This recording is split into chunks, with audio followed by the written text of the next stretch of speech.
Hey, I'm Brian, and this is basically just a PSA video I want to make for Samsung's new Galaxy S21 smartphones. As you know, Samsung just recently announced their new Galaxy S21, S21 Plus, and S21 Ultra. And I think there's quite a debate to be had about these new phones. I want to skip over the Galaxy S21 Ultra in this video because I think it's actually not that bad of a phone. It's quite expensive though, so I think that will not be the one that most people are looking at. Instead, I want to focus on the Galaxy S21 and S21 Plus. I also think the debate about those is much more interesting. But first, let's maybe focus on what's actually new or not new with these new smartphones. The S21 and S21 Plus of course come with Samsung's new design that I actually quite like. I think it looks a lot better than the one of the Galaxy S20 series.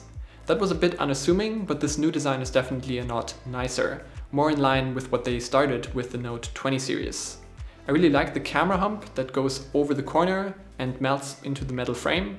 So I think these phones are definitely a big step up in terms of design. Apart from that, they of course have new hardware inside, the new Exynos chips in Europe and the new Snapdragon 888 in the US, which is supposed to be a lot faster, of course. But apart from that, not a lot of things actually changed, and some even changed for the worse.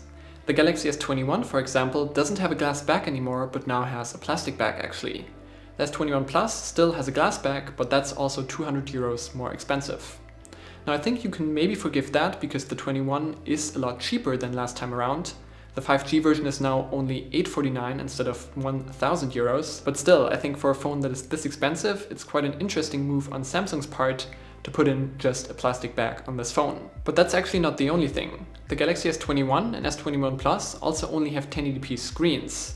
And Samsung basically built in 1440p screens into their phones for about 6 years now, so it's a really interesting move from them to now put in 1080p.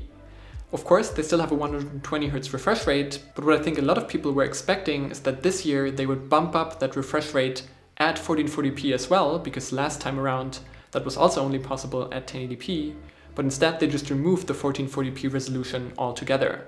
For the S21 that's maybe not that bad, but for a phone that costs over 1000 euros, the S21 Plus, it's quite an interesting move to go only 1080p. And while the S21 Ultra does have a completely new camera system on the back, the S21 and S21 Plus still have the same camera system from the Galaxy S20, so nothing really changed there. But I think what you can see quite clearly is that Samsung apparently didn't really learn from their Note 20 as well as S20 FE. Both of those phones don't really have the highest end of specs, they both only have 1080p screens and they both have plastic backs, but the price is what is important.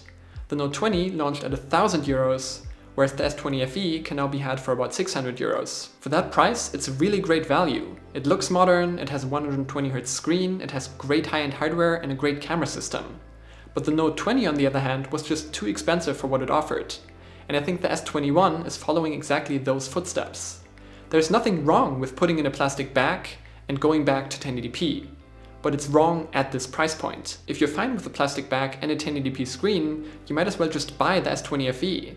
It's basically identical to the S21 except for the design, and anywhere from 350 to 200 euros cheaper depending on if you need 5G or not. And the best thing is, with that phone you even get a power brick in the box. What I really think is happening here is that Samsung is following the same strategy as they did with the Note 20 and Note 20 Ultra by crippling the cheaper smartphones in order to sell more of the more expensive version.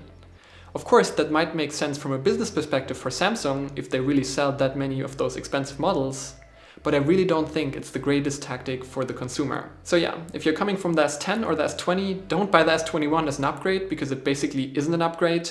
And if you're searching for a new high-end Samsung smartphone and are looking at the S21 series, buy an S20 FE, because that phone has basically all of the same features. The same 120Hz 1080p screen, same plastic back, same camera system, just a bit slower CPU that probably won't really matter to you.